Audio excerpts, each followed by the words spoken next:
자, 여러분 78번 한번 보시면 자, 여러분 무성격자는 여러분 작년 6월 고3 모의고사에 나왔던 지문이야. 그래서 여러분 6월 모의고사 같은 경우에는 작년은 여러분 조금 어려운 편에 속했었거든. 작년 6월 모의고사가. 자, 여러분 이 무성격자가 얘들아 애들 발목 좀 많이 잡았어요. 고3 아이들한테. 왜냐면 여러분 여기 나와 있는 이 문제가 여러분 내용을 뭐라고 얘기하고 있는지 인물의 관계가 잘 파악되지 않는다. 애들이 시험에서 실제로 봤을 때. 그래서 여러분 이 지금 여기 나왔던 77번하고 78번 문제 같은 경우는 오답률이 꽤 높았어 얘들아. 그래서 오답률이 60% 이상이 나왔으니까 여러분 사실 이제 준필러 문제들에 해당했었어. 그래서 여기서 왜 인물관계를 찾기가 어려웠을까 이거를 생각하면서 좀 지문을 읽어줘야 했었거든.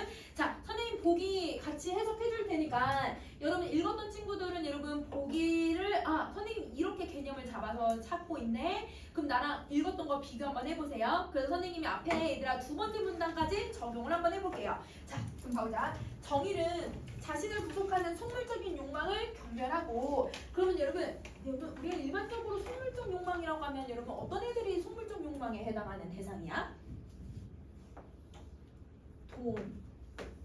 그래서 여기서는 여러분 명예 이런 게 속물적 욕망을 얘기하는 거잖아. 그럼 여러분 속물적이라고 하는 단어는 여러분 돈과 관련되어 있는 것이 셈이 빠른 사람들을 생각을 해주면 돼. 그러면 여기서도 여러분 속물적 욕망이 어디에서 나왔어요? 재산 상속에 대해서 얘기를 하고 있었던 거죠. 자, 근데 그걸 자기 자신이 어떻게 하고 있어 얘들아? 경멸하고 있대.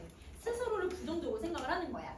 자, 현실에서의 적극적인 행동을 주저하는 한편, 자, 여러분 적극적인 행동이 주저된다라고 하면 여러분 이 정일이는 평상시 어떤 성격을 가지고 있는 거야 얘들아? 소극적이야. 맞아. 그러면 여러분 소극적이라고 하는 건 여러분 기본적으로 어떤 태도를 얘기할 때 소극적인 태도를 만들 수 있어? 어떤 행동을 하면 소극적인 태도가 나와? 머리로 나는데 행동을 안 하는 걸 찾아야지. 그러면 여러분 이거는 머릿속으로 여러분 인지하고 있지만 여러분 행동을 구체화시키지 않고 있으면 이게 소극적인 모습을 가지고 있는 거예요. 자, 그럼 여러분은 이 정일이가 머릿속으로는 생각하는데 실제로 하고 있지 않은 부분을 찾아서 소극적인 몸물을 가지고 있다고 찾아주면 되는 거야. 자, 자신과 주변에 관심을 집중을 한다. 그럼 봐봐 얘들아. 자신에 대해서 이야기를 한대. 그러면 여러분 읽으면서 보기 읽으면서 시점이 두 가지 중에 하나는 나오겠다. 미리 예측을 할 수 있었던 거예요. 자, 여러분 첫 번째 자신에 대해서 이야기를 하는 게 무슨 시점이에요? 주인공 시점이야. 맞아. 그러면 여기서 얘들아 봐봐. 주변 대상을 관찰한다. 얘들아 주변에 관심을 갖는다. 이런 말을 쓴다 하더라도 자신에 대한 관심을 가지고 있다고 했으니까 1인칭 주인공 시점을 써줘야 돼. 자, 근데 여러분 자신의 내면에 대해서 이야기를 할 수 있는 게 하나 더 있죠. 전지점, 작가 시점이죠. 그쵸? 그래서 여러분 전지점, 작가 시점이나 이거 둘 중에 하나는 나온다. 이렇게 생각을 해주면 되는 거야. 자, 그럼 다시 할게. 자, 그 주변 대상을 관찰해서 의미를 파악하고 파악한 내용을 반응하고 그런 자신을 분석을 한대요. 그러면 여러분 주변 대상을 관찰한다라고 하는 말에 관찰자 시점이라고 생각하면 안 돼. 주변을 관찰한 목적이 뭐야? 나를 분석하기 위해서야. 나에 대해서 이해하기 위해서 정일이는 계속 여러분 주변을 관찰하는 거예요. 그래서 여기 본문에서 관찰한 게 두 사람이죠. 용팔이랑 아버지를 관찰한 거예요. 자, 나아가 관찰과 분석을 수행하는 자신의 내면마저 대상화를 시킨대. 그러면 여러분 대상화는 문학에서 많이 쓰이는 개념이야. 철학 지문에서도 많이 쓰는 개념이야. 그럼 여러분 대상화라고 하는 이 말은 여러분 뭘 하는 걸 얘기하냐면 내가 어떤 대상을 얘들아 이렇게 떼어놓고 친밀한 관계로 보는 게 아니라 멀리서 바라보는 개념을 얘기하는 거야. 그러면 대상화를 그럼 다른 말로 우리는 철학에서나 문학에서는 뭐라고 얘기를 하고 있는 거냐면 객관화를 얘기해요. 그러면 객관화는 여러분 반대가 뭐야 얘들아? 주관적의 반대말이잖아. 주관적인 감정을 얘기하는 게 아니라 어떤 감정이나 내면을 얘기할 때 객관적으로 얘기를 하겠다는 거야. 그러면 내면을 대상화한다고 했거든? 그러면 내면을 대상하면 여기 앞에 얘들아 두 글자 더 붙일 수 있어 얘들아. 무슨 객관화를 하고 있는 거야? 자기 객관화야. 맞아. 그래서 여러분 이 글은 자기 객관화를 하고 있는 글이라고 생각을 해줘야 돼. 그럼 자 이제부터 시험에 얘들아 대상화 나오거나 객관화 나오면 이거는 주관적으로 바라보지 않고 내가 객관적으로 생각하려고 하는 거구나 이렇게 생각해 주시면 돼요. 근데 여러분 자기 객관화를 하려면 이 태도가 전제가 돼야 돼요. 어떤 태도가 전제가 돼야 객관화를 할 수 있어요? 윤동주 생각하면 되는데. 성찰, 그렇지. 그래서 여기는 자기 성찰 여러분 이야기를 하고 있다고 생각해줘야 돼. 자, 인간 심리의 중층적인 구조를 다루고 있다라고 하는 건 인간의 심리는 여러분 단순하지 않아. 여러분 우리가 기분이 계속해서 좋았다가도 싫었다가도 여러분 좋고 싫고가 같이 나올 때도 있고 그러면 이거는 여러분 복잡한 심리를 찾으라는 거지. 자, 그러면 여러분이 지문을 읽으면서 찾아야 됐던 게 속물적 욕망이 어떻게 드러나는가. 그 다음에 얘들아 여기에서 시점이 어떻게 드러나고 소극적 태도 어떻게 드러나고 자기 객관은 어떻게 드러나고 있는가. 이 네 가지예요. 그리고 심리 포커스를 맞추라고 얘기를 하고 있어요. 자, 그러면 여러분 본문 갑시다. 일단 66쪽.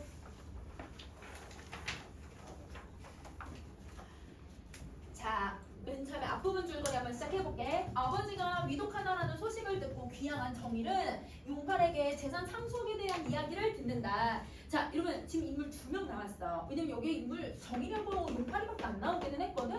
자, 근데 여러분 여기서 뭐라고 얘기를 하고 있냐면 여러분 재산 상속에 대한 이야기를 들었대요. 되게 짧은 문장이긴 한데 여기서 여러분이 뭘 생각해야 되냐면 재산 상속은 여러분 이게 속물적 욕망을 불러일으키는 대상이어야지. 그래서 여러분 욕망을 불러일으키는 대상이고 그 다음에 여러분 여기서 정일이는 여러분 아버지가 위독해서 귀향했다고 했으니까 얘가 아들이거든. 근데 여러분 상식적으로 생각해보세요. 재산 상속에 대한 이야기는 누구한테 들어야 돼요? 아버지나 가족한테 들어야 되잖아요. 근데 용팔이한테 듣고 있대요. 근데 여러분 용팔이랑 얘들아 정일이랑 이름이 비슷한지를 한번 생각을 해봐. 이름 안 비슷하거든? 왜 선생님 이름이 비슷한지를 물어보냐면 고전소설도 그렇고 현대소설도 그렇고 인물들의 이름이 비슷하면 뭐일 가능성이 커 얘들아? 형제, 그렇지, 가족관계일 가능성이 커. 근데 여러분 여기선 용팔이랑 정이랑 이름이 다르다라는 건 가족관계가 아닐 수도 있겠다. 다른 사람일 수도 있겠다. 그러니까 재산 상속에 대해서 이야기를 했을 때 정일이가 민감하게 받아들여질 수도 있겠다. 이렇게 생각을 해줘야 되는 거야.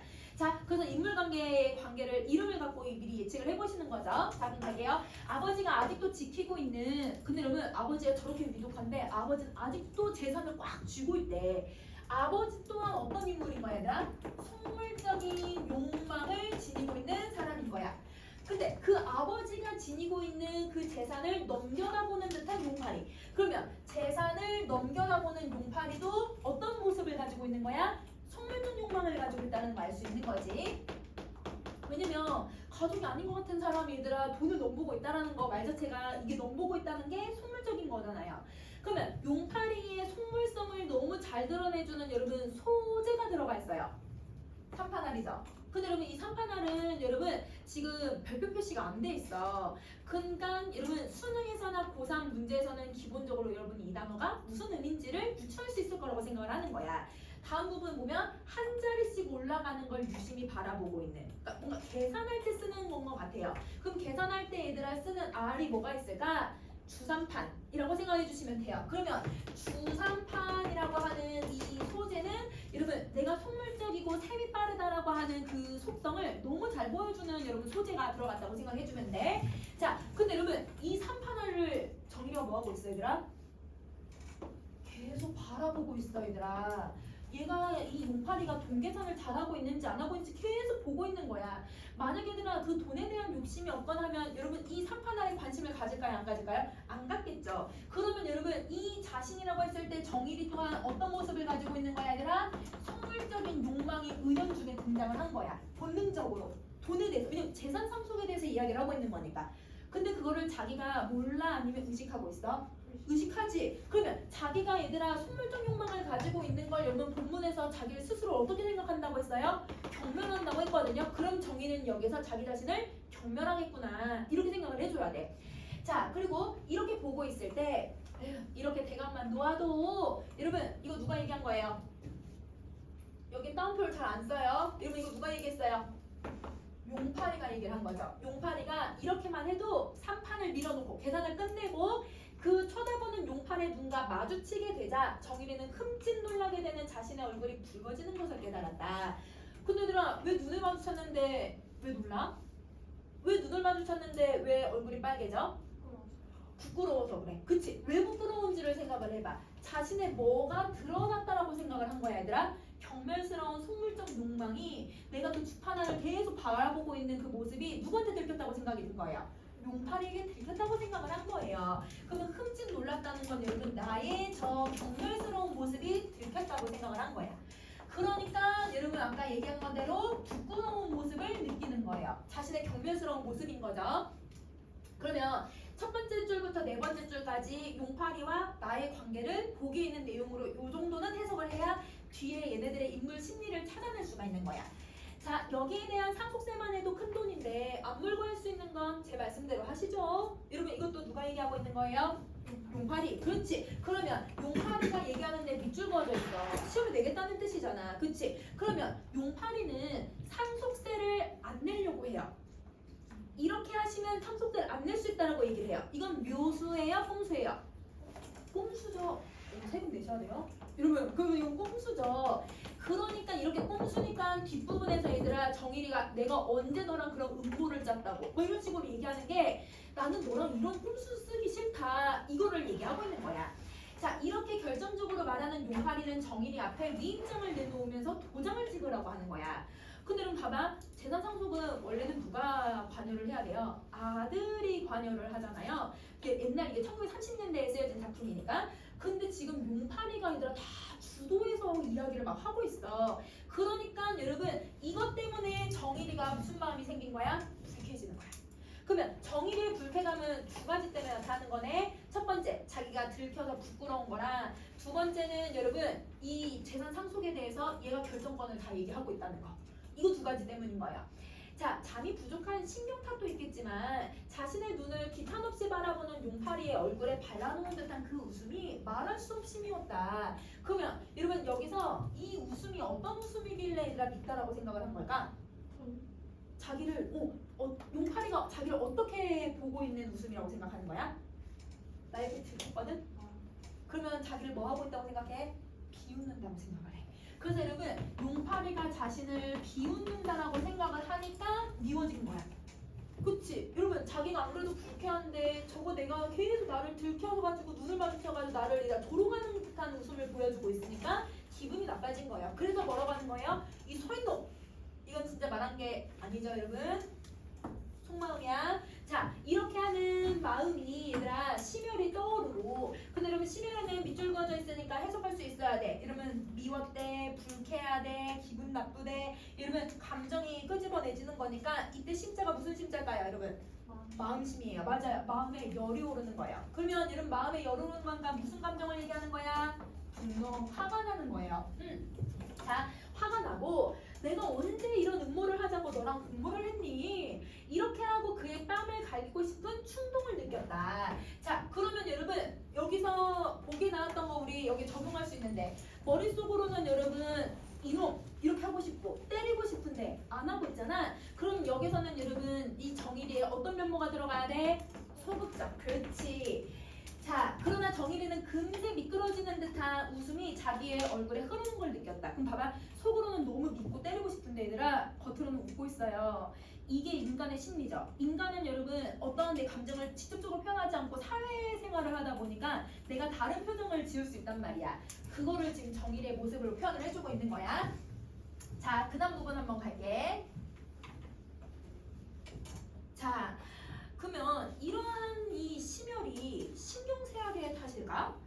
의문이라고 할 것도 없고 결벽성도 아니고 그런 걸 공연히 이같이 한순간에 뒤집히는 자기 마음의 한 보퉁이의 상식을 놓쳐 뿌린 결과가 어떤 것인가? 그러면 여러분 지금 뭘 하고 있냐면 내가 기분이 너무 나쁜데 이 화가 나는데 이게 내가 정말 신경쇠약이어서 그런 걸까? 의문이 맞는 걸까? 아니면 내가 이게 결벽성 때문에 그런가? 이거 뭐 때문에 화가 나는 거지? 여러분 나 화나 이런 식으로 얘기하는 건 그냥 내 감정을 어떻게 표현하냐면 직접적으로 주관적으로 얘기를 하는 거죠. 근데 내가 화가 나는 이유가 뭐지? 왜 이렇게 화가 날까? 이게 맞는 걸까? 이것 때문에 화가 날까? 이러면 내가 화가 나는 감정을 이렇게 떼놓고 바라보고 있는 거잖아. 이게 뭘 하고 있는 거야? 자기 객관화를 하고 있는 거네. 그러면 여러분 지금 이 자기 객관화를 하고 있는 걸 빨리 찾을 수 있는 방법이 있어요. 어떤 게 들어갔냐면 종결변이 뭐가 들어갔어요? 여기 다 의문문 썼어요 얘들아. 그치 이 부분 그치 의문문을 사용을 하는 거야. 자 이러면 선생님 아까 자기 객관화는 윤동주 시인이랑 비슷하다고 했잖아. 윤동주 시인의 얘들아 얘들아 쉽게 쓰여진 시 이런 작품들 보면 나는 왜 가속 침전하고 있는 것일까? 내가 시를 써야만 하는 것일까? 계속 질문을 하거든 얘들아. 그러면 의문문을 쓰니까 얘들아 뭘 하는 거야? 성찰을 하고 있기 때문에 자기 객관화가 나올 수 있다고 생각을 하면 돼. 나는 왜 이렇게 사는 걸까? 나는 시를 써야 되는 걸까? 뭘 해야 되는 걸까? 의문문이 이런 기능을 갖는다고 생각해 주시면 돼요.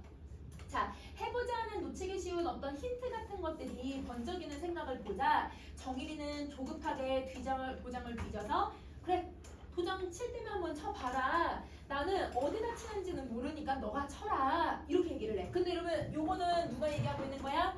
정일이가 얘기하고 있는 부분이야.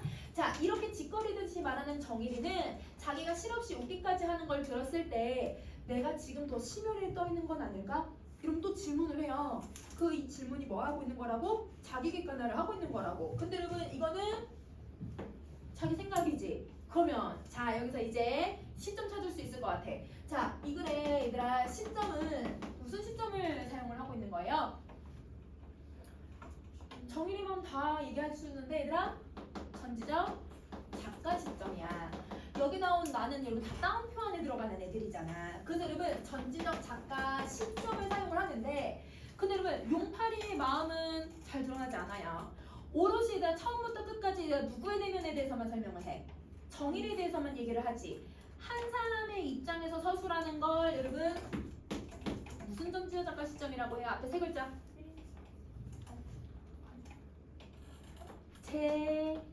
제한적 전지적 작가 시점. 그래서 여러분 작가 시점인데도 여러분 제한적으로 한 사람한테만 포커스를 맞춰서 얘기를 하고 있다는 거야. 이걸 다른 말로 우리는 뭐라고 부르냐면 특정 인물의 시각에서 서술. 이거. 자, 그러면 여기서의 특정 인물을 우리는 여러분 뭐라고 해요? 한 사람한테 포커스를 맞췄으니까 네 글자로 초점하자. 그렇지. 이렇게 되는 거야. 그래서 정일이가 초점하자로서 얘들아 서술을 하는 거야. 그러니까 무슨 시점이랑 비슷해? 1인칭 시점이랑 비슷해지는 거야. 알겠지? 자, 그러면 여러분 요거에 대한 문제가 얘들아 75번에 대한 문제였죠. 그래서 여러분 실제로 문제 풀어본 친구들 보면 다 맞은 친구도 있고 뭐 틀린 친구들도 있지만 나머지 건 다 맞았는데 얘들아 75번을 틀렸던 친구들은 여러분 기본적으로 제한적 전지작가 시점에 대해서 개념을 다시 공부하셔야 되는 거죠. 자, 그러면 여러분 두 번째 문단까지 봤을 때 여러분 정일이 심리 되게 복잡해. 이 심리를 알려면 여러분 용팔이의 관계랑도 잘 찾아줘야 되고 그 다음에 여기서 얘들아 왜 이런 기분이 드는지 얘들아 재산 상속에 대한 내용도 좀 알고 있어야 되고 그 다음에 여러분 여기서 아까 이 사람이 이럴 거다라고 하는 걸 여러분 보기에서 설명하고 있는 걸 정리를 할 수 있어야 돼요. 그럼 자, 여러분 읽어본 친구들 대답해보세요. 정일이랑 용팔이는 무슨 관계예요?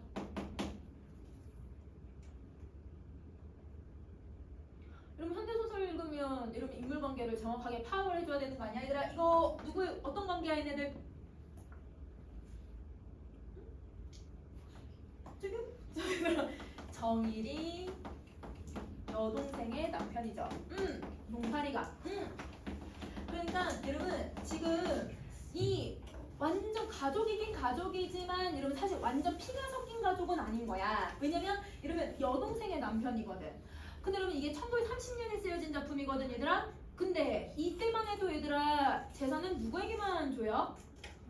남자. 그치? 아들에게만 줘요. 그러니까 여러분 여동생의 남편이 전혀 관여해서는 안 되는 거예요. 그러니까 이 정일이가 재산 상속에 대해서 이 용팔이가 관여하는 거에 대해서 기분 나빠하는 게 자신이 얘들아 이런 속물적인 욕망을 경멸하면서도 아니 재산 상속을 얘가 뭔데 이렇게 넘보면서 얘기를 해? 기분이 나쁜 거야. 이렇게 얘들아 돈에 대해서 경멸하면서도 돈에 관여하는 얘들아 용팔이를 보니까 아니 뽑다라는 생각을 하는 거지. 이 복합적인 감정을 얘기하는 게 분약 이전 부분이라고 생각해 주시면 되는 거예요. 이것만 제대로 찾으면 바로 찾기 쉽지. 그래서 인물관계 중요해. 자, 그러면 여러분 나머지 부분 안 읽은 친구들은 뒷부분 더 읽어보시고 여러분 읽었던 친구들은 선생님이 설명한 내용들을 내가 다 읽으면서 찾았는지 비교하면서 봐주면 됐어 얘들아. 자, 여러분 어디 가냐면 18쪽 갈게요.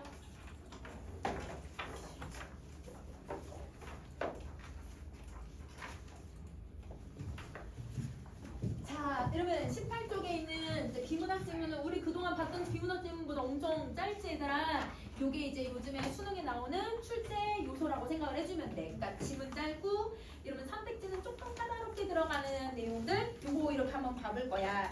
자, 여러분 근데 선생님 제목에 뭐라고 써놨냐면 그림 활용하기라고 써놨잖아요. 자, 여러분 이 지문은 기술 지문이에요. 기술은 여러분 어떤 기술이나 아니면 여러분 어떤 내가 볼 수 있는 구조가 있는 애들, 그러니까 여러분 실체화가 되어 있는 애들을 글로 표현을 해놓은 거고, 글로 표현된 거를 여러분이 이 실체화되어 있는 즉 그림이나 아니면 실제 모습에 적용을 할 수 있는지를 물어보는 문제를 거의 대부분 내요. 그래서 여러분 대부분 기술 지문들은 여러분 보기에 뭐가 들어가 있는 경우가 많냐면 여러분 그림 그려져 있는 경우들이 많아. 그래서 여기도 보기에 그림 그려져 있지 않니 얘들아? 그치? 그러면 이렇게 기술 지문에 얘들아 그림이 그려져 있으면 그 그림을 활용하면서 지문을 읽어줘야 돼 얘들아. 알겠지? 자, 그러면 요거 하나랑 그 다음에 얘들아 기술 지문은 여러분한테 얘들아 실체화되어 있는 애들을 글로 표현이 되다 보니까 여러분 뭘 해주냐면 예시를 제시해주는 경우들이 많아요. 그 예시가 바로 여러분 보기에 들어가 있다고 생각하면 돼요. 보기와 관련된 문제예요. 그러면 여러분 여기서도 예시가 나오면 그 부분이 20번에 관련된 문제랑 연결되어 있는 부분이구나. 그래서 그 부분을 가지고 문제 풀어주면 되는 거야. 자, 그럼 한번 지문 한번 정리해보자. 자, 인터넷 검색 엔진은 검색어를 포함하고 있는 웹페이지를 찾아서 화면에 보여준다. 이 웹페이지가 화면에 나타나는 순서를 정하기 위해서 검색 엔진은 수백 개가 넘는 항목을 고려한 다양한 방식을 사용한다. 자, 여러분 두 번째 문장 읽으면 두 가지 내용을 찾을 수 있어요. 여러분 우리 네이버나 아니면 구글에서 검색 엔진의 화면이 쫙 나올 때 아무렇게나 제시해 주는 게 아니라는 거야. 뭘 정해서 제시해 주는 거야? 순서를 제시하고 있다는 거야. 이게 하나. 그리고 순서도 아무렇게나 정하는 게 아니라 뭘 적용한다? 다양한 방식을 적용해서 계산을 한다는 거야. 그러면 이 다양한 방식을 사용한다라는 게 얘들아 다음에 나올 내용인 거죠. 그러면 다음에 나올 내용이 적어도 얘들아 내가 이 순서를 정하는 여러분 이 방식이 적어도 몇 가지 이상이 나와야 돼요? 두 가지 이상 나와야 돼요. 그래서 대표적인 게 중요도, 적합도라고 설명을 해주는 거야. 그러면 중요도랑 적합도 같은 경우는 여러분 기본적으로 다양한 방식의 얘들아 이 순서를 정하는 방법 이렇게 생각해주면 되는 거지. 자, 그럼 이제 두 번째 문단은 여러분 뭐에 대한 내용 나와야 돼요? 중요도 나와야죠. 그쵸? 자, 검색 엔진은 빠른 시간에 검색 결과를 보여주기 위해서 웹페이지들의 데이터를 수집해서 인덱스를 미리 다 작성을 해놓는다. 인덱스라는 건 단어를 알파벳 순으로 정리한 목록으로 여기에는 각 단어가 등장하는 웹페이지와 단어의 빈도수 등을 같이 저장이 되어 있다. 이때 각 웹페이지의 중요도가 함께 기록이 되어 있다. 자, 여러분 이 글은 중요한 단어가 두 개가 있었어 얘들아. 중요도랑 여러분 이 적합도라고 하는 이 단어가 중요한 키워드였단 말이에요. 근데 바로 두 번째 문단에 중요도부터 시작을 하는 게 아니라 뭐부터 시작을 해 얘들아? 인덱스에 대해서 설명을 해줘. 그러면 여러분 여기서 인덱스라고 하는 여러분 핵심 키워드랑 그 다음에 중요도의 관계를 찾아줘야 되는 거야. 자, 그러면 여러분 인덱스는 여러분이 기억할 내용은 두 가지만 기억하시면 되네요. 여러분 인덱스의 개념에 딱 정의를 봤을 때 정의에서 제일 중요한 단어는 알파벳 순으로 정리하고 있다는 거. 자, 그 다음에 인덱스에서 여러분이 꼭 기억해야 되는 거 하나 더 뭐가 있어 얘들아? 인덱스에 기록되는 내용이지. 기록되는 내용 뭐뭐뭐 들어갔어 얘들아? 각 단어에가 적혀있는 웹페이지. 그 다음에 얘들아 그 단어의 빈도수. 그 다음에 얘들아 기록된 내용 중요한 거. 중요도가 여기에 기록돼. 그러면 여러분 지금 여기서는 우리가 얘들아 다루고 있는 중심 소재와 핵심 키워드의 관계를 정확하게 찾아주셔야 돼요. 그래서 여러분 이 문제에서 얘들아 이 19번 문제하고 20번 문제가 오답률이 60% 이상이 넘었던 문제들이야. 그럼 고3 아이들이 여러분은 그냥 지문 읽고 푸는 거니까 쉽게 풀겠지만 시험장 가면 또 달라질 수 있어. 그럼 시험장에서도 나도 고3 애들처럼 안 틀리려면 고3 애들처럼 틀리지 않으려면 여러분 어떻게 해야 될까라고 생각을 해보면 여기선 두 가지를 놓치면 안 됐어. 근데 애들이 두 가지 중에 하나가 뭘 놓쳤었냐면 중요도가 인덱스에 들어간다라고 하는 것을 놓쳤던 친구들은 여러분 오답을 골랐어요. 그래서 여러분 요거 잘 봐야 돼. 그래서 여러분 중요한 여러분 중심 소재랑 핵심 키워드의 관계를 잘 찾아줘야 돼 얘들아. 자, 그 다음에 여러분 다시 또 가보자. 그래서 질문 그러면 여러분 여기서 말하는 이 단어가 어떤 단어를 얘기하고 있는 거야? 이 단어가 뭐야? 알파벳. 알파벳 순으로 기록이 되는 단어인데 그 단어들이 여러 개가 있잖아. 그 단어가 뭔지를 생각을 해야 돼. 지금 뭘 하고 있어요, 얘들아? 검색 엔진에 검색어를 입력한 거거든요. 그 검색어별로 인덱스를 다 정리해 놓는다는 거예요. 그 검색어의 웹페이지가 얼만큼 많이 들어갔는지를 물어보는 거야. 그러면 이때 단어는 여러분 뭘 얘기하고 있는 거냐면 검색어를 얘기하고 있다라고 생각을 해야 돼. 알겠지? 자, 그래서 여러분 요거 기억하시고 여러분 세 번째 문단 가세요. 중요도는 웹페이지의 중요성을 값으로 나타낸 것이다. 이게 정의. 자, 그 다음에 링크 분석 방법으로 측정할 수가 있는 것이다. 기본적으로 링크 분석 기법에서 웹페이지의 A의 값은 이 A를 링크한 각 웹페이지들로부터 받는 값의 합이다. 자, 그럼 여러분 웹페이지 A의 값이 뭐예요, 여러분? 세 글자로 얘들아 뭐야? 청개구 중요도야. 응? 자, 그러면 그 중요도는 어떻게 계산한다? A를 링크한 각 웹페이지들의 합이래요. 그러면 여러분 A가 여러분 세 개한테 얘들아 값을 받았으면 그 세 개의 받은 값의 합이 여러분 중요도라고 생각을 해주시면 돼요. 그러면 지금 계속 중요도의 개념을 반복적으로 말을 바꿔서 계속 설명을 해주고 있다고 생각하면 되는 거야.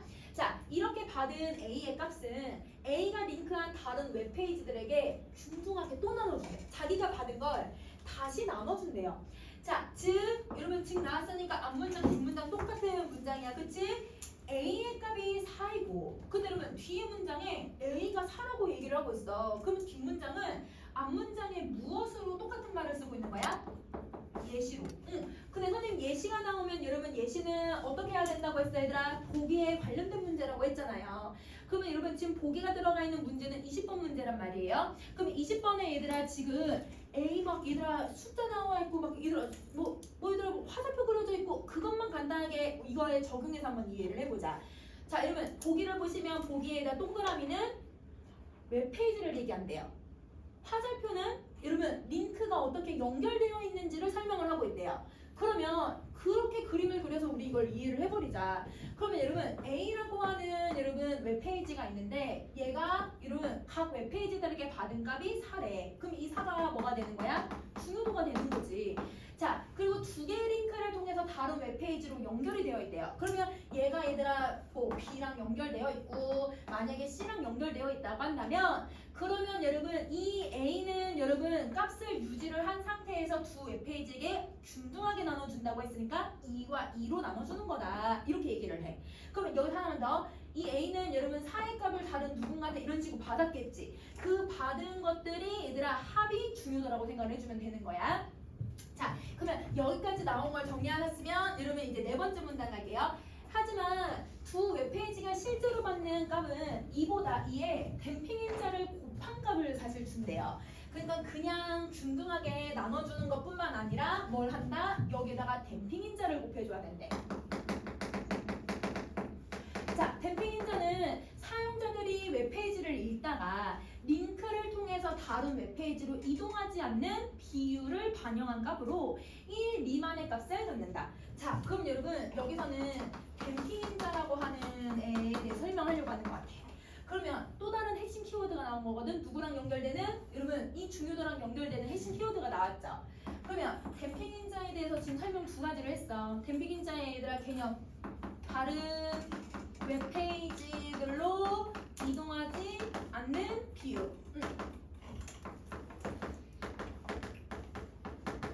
근데 선생님 이렇게 쓰면 맞아요, 틀려요?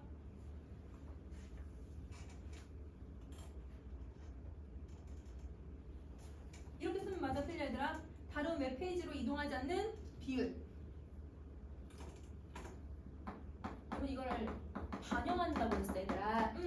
그러면 반영이라고 하는 말을 잘 기억을 해줘야 돼. 여러분 이걸 반영한다는 건 곱하거나 나누거나 빼거나 더할 수도 있다라는 거야. 수식을 만들 수 있다라는 뜻이야. 그래서 여러분 고3 애들이 아까 두 가지 놓쳤다고 했지. 그 친구들은 여러분 오답률을 골랐다고 했죠. 아까 하나 더 여러분 중요도가 인덱스에 무슨 관계를 갖고 있는지 이거 놓친 거.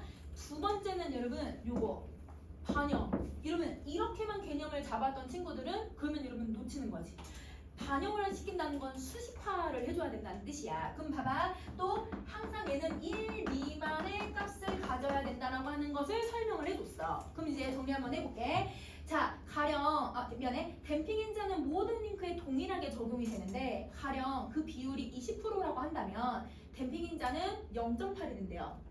그러면 이제 여러분이 수식 만들 수 있죠. 여러분 수식이 어때요? 댐핑 인자 어떤 공식으로 만들면 돼요? 항상 1 미만의 값이라는 말 나왔거든?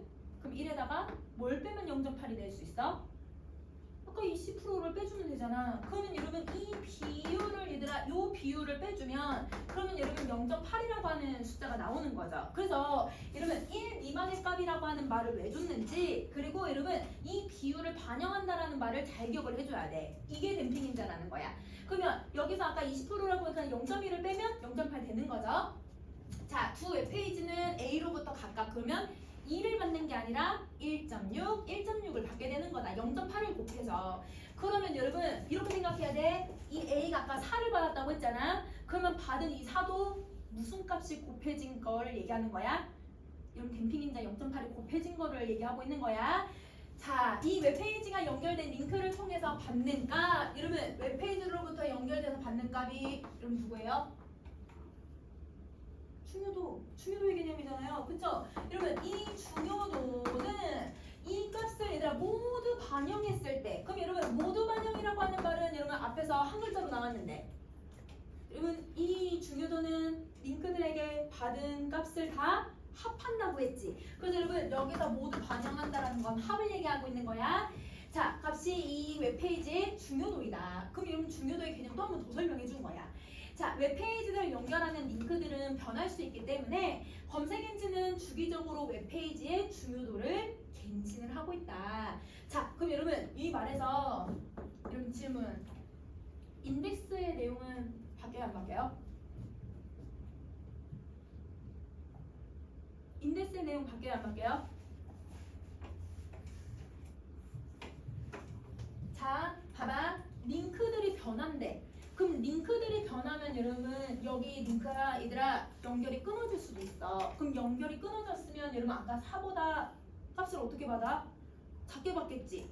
여러분 링크를 하나 더 늘릴 수 있겠지. 그러면 여러분 값이 다 달라질 수 있는 거야. 그러면 여러분 링크가 변한다는 건 누가 변할 수 있다는 뜻이에요? 중요도 변한다는 거예요. 중요도는 변하고 그러면 중요도가 변하면 여러분 중요도 어디에 기록돼? 인덱스에 기록되지. 그러면 인덱스의 내용 변하는 거야, 안 변하는 거야? 인덱스의 내용 변할 수 있다라는 거야. 그러면 인덱스의 내용이 변하니까 검색 엔진이 중요도를 계속 어떻게 해주는 거야? 갱신을 해야 된다고 설명을 하는 거야. 그러면 여러분 이 말이 뭐뭐하기 때문에 이렇게 된다라고 하는 건 여러분 순서가 이렇게 돼야 되는 거지. 요 말이 지금 생략이 된 거예요. 그러면 여러분 지문은 짧은 대신에 이 문장과 문장 사이에 함축되어 있는 문장의 개념들을 설명하는 내용들이 많아지니까 이 관계가 어떤 관계인지를 생각을 해줘야 되는 거야. 알겠지? 자, 여기까지가 중요도야. 그럼 이제 마지막 문단은 당연히 뭐에 대해서 얘기할 거야? 적합도. 그치? 자, 사용자가 검색어를 입력하면 검색 엔진은 인덱스에서 검색어에 적합한 웹페이지를 찾는다. 적합도는 단어의 빈도. 근데 이따 단어가 누구라고? 검색어. 그치? 검색어의 빈도. 검색어가 포함되어 있는 웹페이지의 수. 웹페이지의 글자 수를 반영한 식을 통해 값이 정해진대요. 그러면 적합도는 여러분 이 세 가지의 요소에 의해서 결정이 되는 거네. 자, 해당 검색어가 많이 나올수록 근데 여러분 해당 검색어가 많이 나온다는 건 여러분 앞에 나온 단어 문장 구절 중에 어떤 애랑 똑같은 말이야? 요거죠. 그래서 얘는 동그라미 1번을 다시 풀어서 설명해 준 거야. 단어의 빈도가 많을수록 그리고 그 검색어를 포함하고 있는 다른 웹페이지의 수가 적을수록 이거는 여러분 누구랑 연결돼야 되는 개념이야? 2번. 그치. 단어가 포함된 웹페이지 수가 나만 써야 돼. 다른 사람들이 흔하게 쓰는 주제가 들어가면 안 된다는 거야. 자, 현재 웹페이지의 글자 수가 전체 웹페이지의 평균 글자 수에 적을수록 여러분 이거는 누구에 대한 개념이에요? 3번이죠. 여러분 웹페이지의 글자 수를 반영했대. 그러니까 평균보다 적게 해야 된다. 이걸 얘기하는 거지. 그러면 이럴수록 적합도가 높아진대. 그러면 여러분 적합도가 높아지는 여러분 조건을 제시한 거야. 그래서 여러분 기술지구는 이런 식으로 여러분 조건을 제시하고 있으면 이 조건은 무조건 시험에 나온다. 그걸 알 수 있는 게 니은 밑줄 그어져 있지 얘들아. 그래서 조건은 무조건 기억할 거. 자, 검색 엔진은 중요도, 적합도, 기타 항목들을 적절한 비율로 합산을 해서 화면에 나열되는 순서를 결정하는 거다. 이렇게 생각해 주시면 돼요. 자, 그러면 여러분 몇 번 문제 풀 수 있냐면 19번, 20번 문제 풀 수 있어. 두 개 풀 거야. 19번, 20번.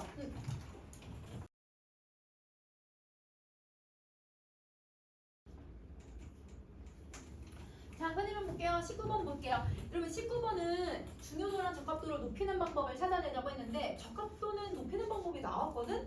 그러면 중요도를 여러분 높이는 방법은 여러분 두 가지 찾아낼 수 있을 것 같아. 어떻게 하면 여러분 중요도를 높일 수 있을까?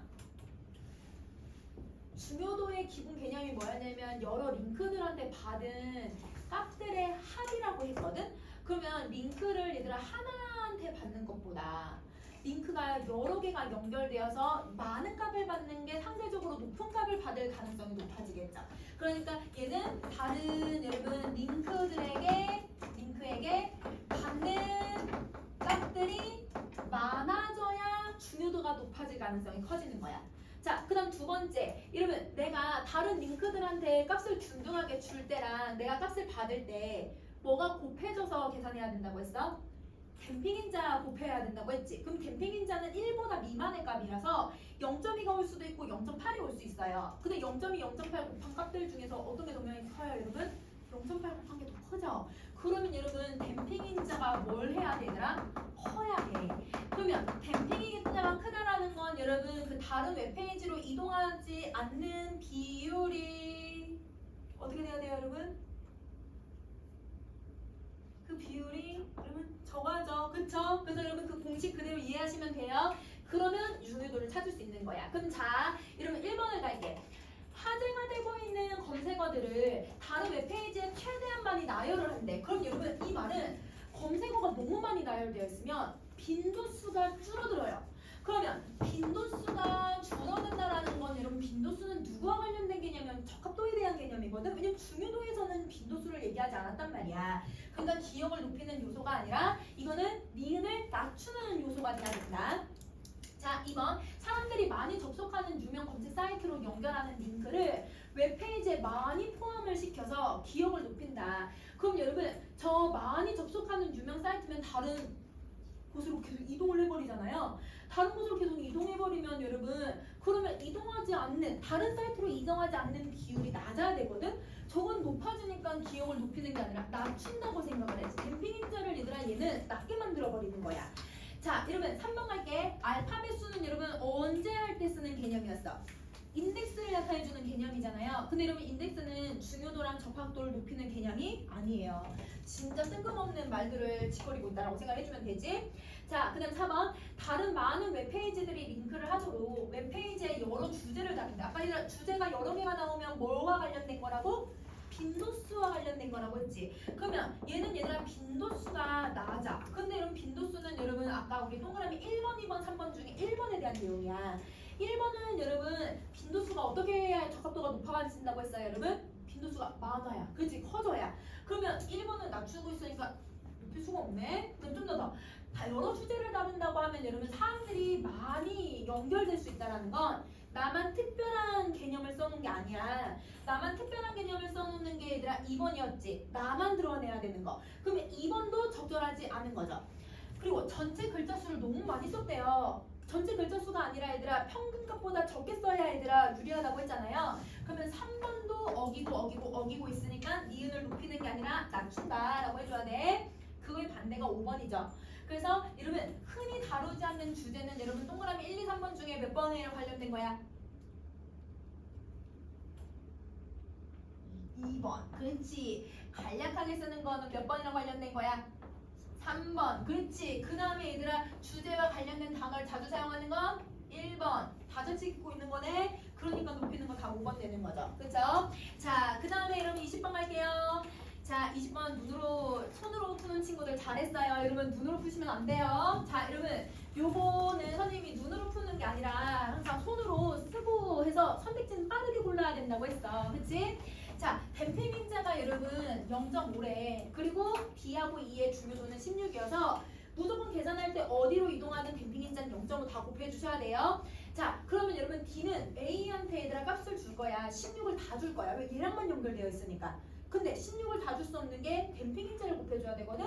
그러면 얼마를 주는 거예요? 8을 주는 거죠. 자, 그 다음에 E 같은 경우도 이러면 B랑만 연결되어 있으니까 이러면 댐핑인자 곱해서 8을 줄 거예요. 근데 여러분 B는 다시 A와 C로 두 개를 균등하게 나눠줘야 되잖아요. 그러니까 4와 4를 주는데 그대로 사주면 안 되지. 댐핑인자 곱해야 돼. 2와 2야. 그러면 여러분 이렇게 결제하면 A는 결국은 10이거든? 그러면 A의 중요도는 16이라는 말은 틀렸네. 자, 2번 A가 B와 D로부터 각각 받는 값은 8과 2니까 절대 같을 수가 없죠. 1, 2번 바로 제낄 수 있는 거죠. 자, 그 다음에 이제 뭘 하냐면 A에게 링크를 끊었대. 여러분 링크를 끊었다라고 하는 건 여러분 뭘 하는 거냐면 링크는 계속 바뀔 수 있다고 얘기를 했잖아. 연결 안 시켜. 자, 그러면 2는 여러분 B한테 줄 거니까 그대로 16을 다 주는데 댐핑인자를 곱해서 8이에요. 근데 B는 여러분 이번에 누구한테만 줄 거야 얘들아? C한테만 줄 거야. 그러면 C는 여러분 얼마를 받게 돼요? 4를 받게 되죠. 그러면 여러분 결과적으로는 여러분 여기서 B와 C의 중요도가 같을 수가 없죠. 2배 차이가 나요. 자, 그 다음에 뭘 한다고 했냐면 여러분 이번에는 이렇게 연결을 할 거래. 그러면 여러분 E가 얘들아 A와 B한테 둘 다 나눠줄 거야. 그러면 각각 8과 8을 나눠줄 거거든. 댐핑인자 곱해줘야지. 그래서 4가 되고 B는 여러분 다시 A하고 C한테 또 나눠줄 거야. A하고 C한테 나눠주면 여러분 2씩 줄 거지. 근데 댐핑인자 곱해야 되니까 1이네요. 그러면 여러분 B가 6이라는 말은 적절하지 않죠. 자, 그 다음에 다시 여러분 이번에는 여러분 요렇게 연결을 할 거래요. 그러면 여러분 B하고 C한테 각각 얼마를 줄 거예요? 8과 8을 줄 건데 댐핑인자 곱해서 요렇게.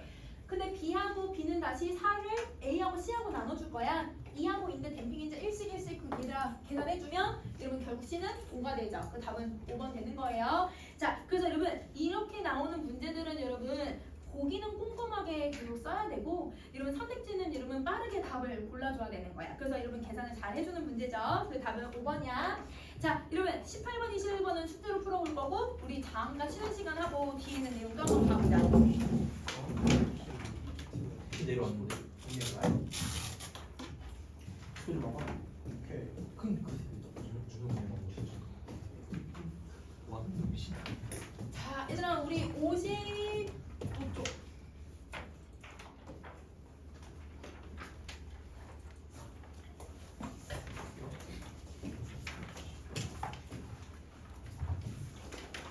55쪽 봐봐. 자, 여러분 저번 시간은 선생님이 현대소설이 연계가 되는 방식에 대해서 조금 설명을 했고요. 오늘은 여러분 이제 고전 시가가 연결된 이 출제되는 경향을 한번 설명을 해볼게요. 자, 여러분 고전 시가는 여러분 수능 특강하고 수능 완성이라고 하는 연계 교재에서 100% 그냥 무조건 연계가 돼요. 그래서 얘는 여러분 무조건 연계가 되는 지문의 갈래 파트다 보니까 여러분이 뭘 해야 되냐면 공부하는 방법이 지금 얘들아 고3일 때랑 기출 분석할 때 조금 달라져야 돼. 자, 우선은 여러분 고3일 때는 여러분 당연히 100%가 연계가 되니까 그 안 보고 문제 바로 풀 수 있을 정도로 지문을 공부해주면 시험 때 시간을 많이 단축할 수 있지 않을까? 그래서 얘는 안 보고 풀 수 있을 정도로 공부를 해줘야 돼. 그래서 개념을 공부할 때 얘네들은 달달달 좀 많이 공부를 해줘야지. 그래서 이러면 지금 고3 아이들도 얘들아 6월 모의고사 때 우부가라고 하는 작품이 그대로 연계가 되어서 다 읽고 안 풀었단 말이에요. 안 읽고도 풀 수 있게끔 만들어주는 거예요. 왜냐면 자, 여러분 우리가 수능 완성이나 수능 특강까지 해서 다 해서 이 고전 시가가 한 40작품에서 50작품 정도가 들어가는데 그 중에서 여러분 출제되는 요소도 다 한번 생각을 해보면 여러분 고전 시가는 대부분 수능 문제 나올 때 어떤 갈래들만 나와? 두 개밖에 안 나오는데? 우리 병원 여러분 고전 시가 갈래 중에 시험에 나오는 건 2개밖에 없어. 킹고 2개 뭐 있어? 갈래 이름을 모르는 건 아니지 얘들아. 가사. 그다음 킹거 하나 더 있죠. 연시조. 이거 두 개만 나와요, 여러분. 가사랑 연시조만. 그러면 여러분 수능 특강 수능 완성에 나오는 것들 중에서 요것만 시험에 공부를 하면 되니까 한 열 몇 개밖에 안 돼. 근데 그 중에서 또 6월 모의고사 연계될 거고 9월 모의고사 연계되는 거 빠지고. 근데 또 중요한 거 선생님 찝어줄 거란 말이야. 그러면 그런 거 찝으면 여러분 사실 얘네들 배울 작품이 7개 정도? 많으면 8개? 이 정도야. 그것만 공부하는 거 어렵지 않잖아요. 그래서 그렇게 공부하는 게 고3 때 공부하는 거고, 근데 여러분은 이제 2학년 때 이제 공부를 하고 있는 거잖아요. 그러면 여러분 고전 시가를 여러분 기출을 분석을 할 때는 여러분 어떻게 공부를 해줘야 되냐면, 기출 분석을 할 때는 여러분 유사한 여러분 제재들, 유사한 구절들, 유사한 여러분 이런 풀이들을 여러분 계속 반복적으로 공부를 해줘야 해. 자, 왜 얘들아 이렇게 공부를 해야 되냐면 두 가지 이유가 있어. 첫 번째는 여러분 가사랑 연시조는 대부분 어떤 여러분 신분의 사람들이 글을 쓰는 거더라? 가사랑 연시조 대부분 어떤 여러분 신분인 사람들이 많이 쓰는 갈래예요? 사대부. 그러면 여러분 사대부들은 주제가 다 정해져 있잖아. 자연 아니면 유도. 그래서 여러분 주제가 딱 정해져 있으니까 그 주제에 비슷한 표현 방식들을 계속 시험에 나오고 있다는 거야. 그래서 우리는 기출 분석에서 비슷한 제재들을 계속 공부를 해줘야 되는 거고, 두 번째 이유는 여러분 선생님이랑 57쪽에 있는 내용을 보면서 한번 볼 거예요. 자, 57쪽에 얘들아 우리 뭘 보냐면 여러분 66번 문제에 있는 보기를 한번 살펴봅시다.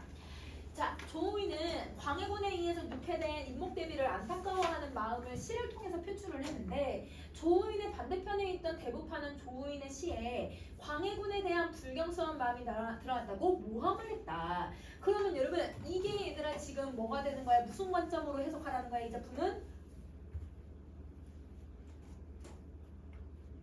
반영론적 관점, 그치? 여러분 반영론적 관점으로 이 작품을 해석하라고 처음 보기에서부터 다 설명을 해버린 거야, 그치? 자, 이로 인해 조우인은 3년 동안 옥고를 치르게 되는데 자도사는 이 시기에 지어진 것으로 추정이 되고 있다. 조우인은 이 작품에선 자신의 처지를 지상에 적강한 선녀로 설정을 하고 임금을 천상계의 옥황에 비유를 해서 임금에 대한 충정을 드러내면서 자기를 모함한 대부파를 비난을 하고 있다. 근데 여러분 이거 주제를 6글자로 설명할 수 있잖아요? 이거 주제가 뭐예요? 자기는 여자로 임금님을 여러분 옥황상제로 남자로. 이거 뭐야? 충신년주대사지? 근데 여러분 이 설정 어디서 본 것 같지 않아요? 여러분 배우셨는데 누구의 작품에 이런 설정이 그대로 들어가 있어? 정철의 송민곡이랑 사민곡 같은 작품이 이런 설정이잖아. 이 작품은 여러분 정철의 작품을 계승한 작품이에요. 그래서 여러분 정철의 작품을 계승했기 때문에 정철 얘들아 언제 왕 때 썼던 글을 썼던 사람이지? 정철이 모셨던 임금이 누구였어? 선조.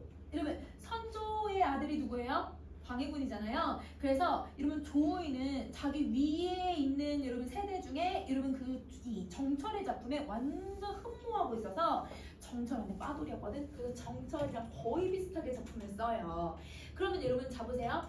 송민곡하고 사민곡은 너무 중요해서 교과서에 다 들어가 있는데 그게 얘들아 이미 수능에만 여러분 거의 5번 이상이 나왔어요. 그럼 여러분 우리가 수능에 많이 출제된 여러분 작가를 보면 고전 시간은 1위가 정철이야. 근데 아직도 여러분 수능 특강 수능 완성이 계속 연계돼서 출제가 되고 있거든. 그러면 정철의 작품을 또 얘들아 수능에서 내고는 싶어. 너무 중요하니까. 그런데 이미 얘들아 수능에 너무 많이 출제했기 때문에 출제할 수 있는 요소들이 많이 없잖아요.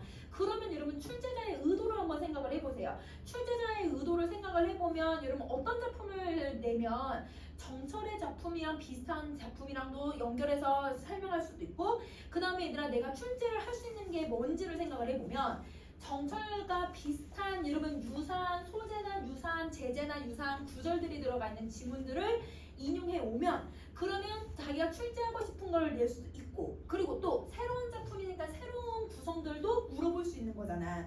그러니까 요즘은 전반적으로 낯선 작품을 가지고 온다 하더라도 기본적으로 여러분이 2학년 때 배웠던 문학 작품에 나왔던 제재들을 계속 출제를 하고 있다는 거야. 그래서 우리 우리는 기출 공부를 할 때 얘들아 고전 시간은 왜 얘들아 기출 비슷한 제재들을 계속 공부를 해줘야 되냐면 이러면 이 자연과 유교라는 주제가 동일한 것도 있지만 이러면 출제자의 의도에 맞춰서 공부를 해야 된다는 거예요. 그러면 이 작품 읽을 때 선생님이 송민국하고 사민국이랑 비슷한 구절 들어갔던 거 다 얘기할 거예요. 그럼 여러분도 생각하면서 봐줘야 돼. 자, 또한 조의는 자연물을 통해서 임금의 소식을 알게 되는 상황을 설정한대. 이게 얘들아 이 작품만의 특색이야. 그러면 이걸 여러분도 찾아줘야 되고, 그리고 자신의 억울한 심정과 이걸 몰라주는 임금에 대한 원망을 드러낼 거래. 이러면 송민국, 사민국은 원망 드러내지 않아요. 왜냐면 지가 술 처먹고 얘들아 쫓겨난 거라서 얘들아 임금님 원망할 수 없거든요. 그런데 이러면 조의는 왜 임금님 원망할 수 있어? 임목대비를 유폐시킨다라고 하는 건 어머니를 어떻게 유폐를 시키냐. 물론 친모는 아니지만 이건 유교적으로 잘못됐다. 임금의 잘못된 점을 꼬집었고 있으니까 그래서 원망의 감정을 드러내는 거야. 자, 그럼 이렇게 비교해서 지문 해석해 볼게요. 자, 그러면 앞으로 가서 이러면 55쪽에 내용 한번 살펴보자.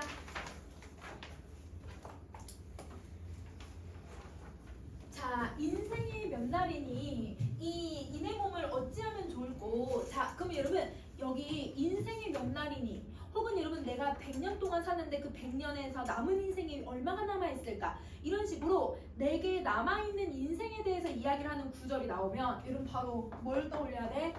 유한성을 떠올려야지. 이게 얘들아 유사한 구절을 공부하는 거. 그러면 여러분 유한성이 나오면 여러분 내가 이제 남아있는 시간이 얼마 안 된다. 근데 이렇게 임금님이랑 헤어져서 지내면 어떻게 하겠니? 자신의 얘들아 무엇을 드러낼 때 얘들아 이 유한성을 드러내냐면 탄식을 하고 싶을 때 유한성을 드러내는 거예요. 자, 주렴을 손수 걷고 여러분 주렴이라고 하는 단어 여러분 우리 방학 동안에 공부했었지? 겨울방학 때 주렴이 무슨 뜻이었어? 발. 여러분 주렴은 고전 시간에 자주 나오는 거다. 발이 뭐야 얘들아? 구슬로 꿰어진 얘들아 그 문에다 걸어놓는 걸 발이라고 하잖아. 그래서 여러분 그 발을 손수 걷고 어깨로 내려가. 자, 근데 여러분 어깨에다 밑줄 그어져 있어. 굳이 해석을 안 해도 되는 부분이죠. 밑줄 그어 있으니까 우리가 해석을 해야 돼. 개자가 들어가는데 내려간다라는 표현을 쓰는 단어가 뭐가 있어요? 여러분 내려간다고 하는 거. 계단. 얘들아 계단이야 계단. 그러면 이러면 계단을 내려가니 오색구름 깊은 곳에 인 계신 곳을 바라보니. 근데 왜 인 계신 곳을 바라봤다라는 건 여러분 나랑 님이랑 같은 곳에 있는 게 아니라는 거네. 그러면 여러분 아까 얘들아 보기에 뭐라고 했어? 나는 적강한 선녀, 임금님은 옥황상제. 그럼 여러분 송민국, 사민국 생각해봐. 여러분 화자는 어디에 있어? 지상계에 있고 임금님은 여러분 천상계에 있구나. 이렇게 생각하시면 되는 거죠. 그러면 여러분 인 계신 곳은 천상계고 그러면 저 계단은 어디를 얘기하고 있는 거야? 내가 있는 곳이니까 지상계를 얘기하는 거지. 그래서 여러분 얘는 지상계를 얘기하는 거다. 밑줄 쳐져 있는 거는 해석을 해줘야 돼. 시험 문제 내는 거니까. 자, 안개문과 구름창 천리말리 가려졌구나. 그러면 여러분 여기 안개문이 이렇게 있대요. 구름 창문이 이렇게 생겼대요. 근데 여러분 송민국, 사민국에도 구름과 안개가 나오죠. 걔네들이 뭐 해요? 나와 인내 사이를 가로막는 역할을 하죠. 그러면 여러분 고전 시가에서 구름과 안개는 무조건 뭐가 된다? 방해물과 간신의 역할을 하고 있다. 그래서 여기는 간신. 그러면 아까 보기에 얘들아 이 사람한테 얘들아 이 사람을 모함했던 간신들이 누구야? 대국파라고 생각해주면 되는 거지.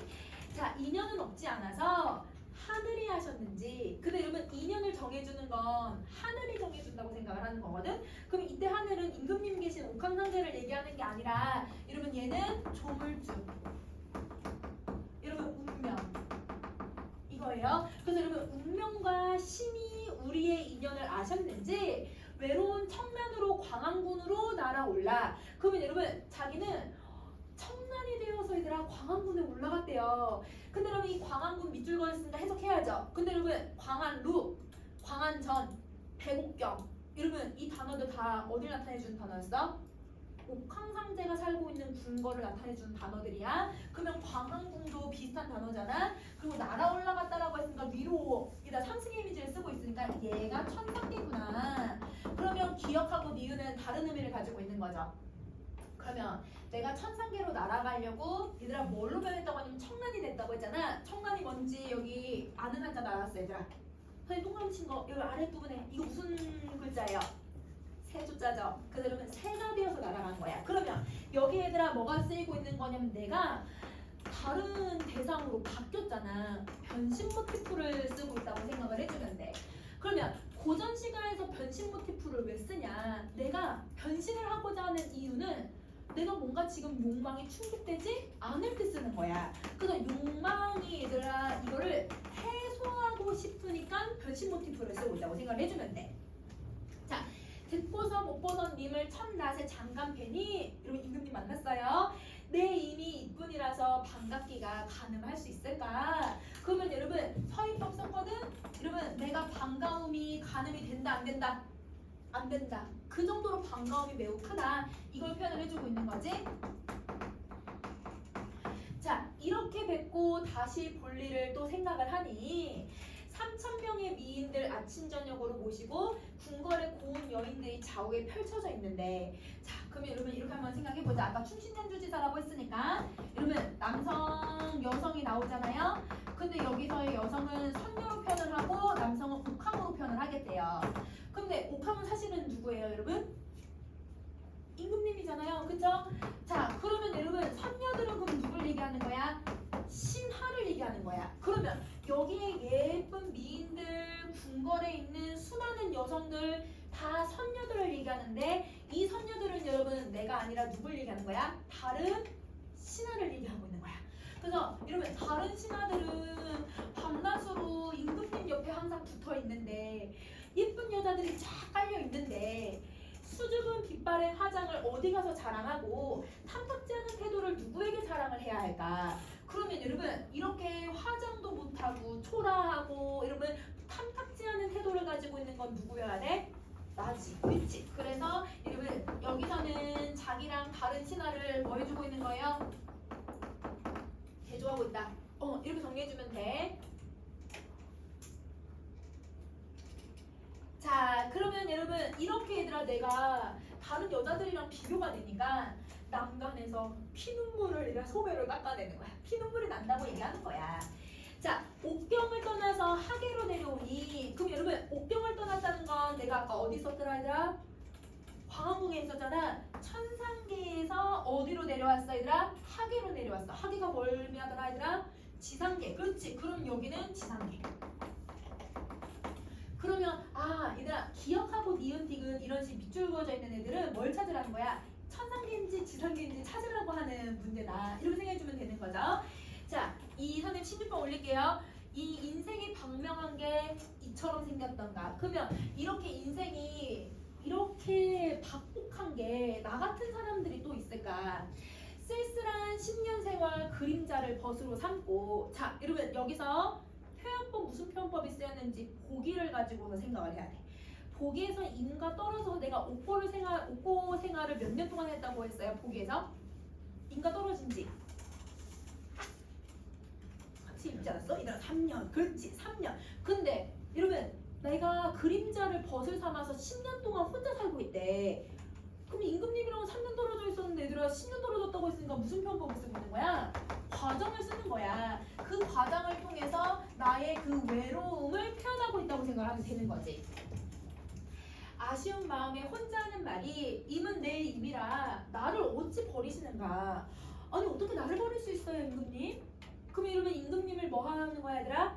원망. 맞아. 탓하고 있으니까 원망의 감정을 가지고 있어야지. 생각하시면 그게 아니 불쌍하신가? 여러분 이 생각하시면의 주체가 누구예요? 여러분 신은 높임 표현이잖아요.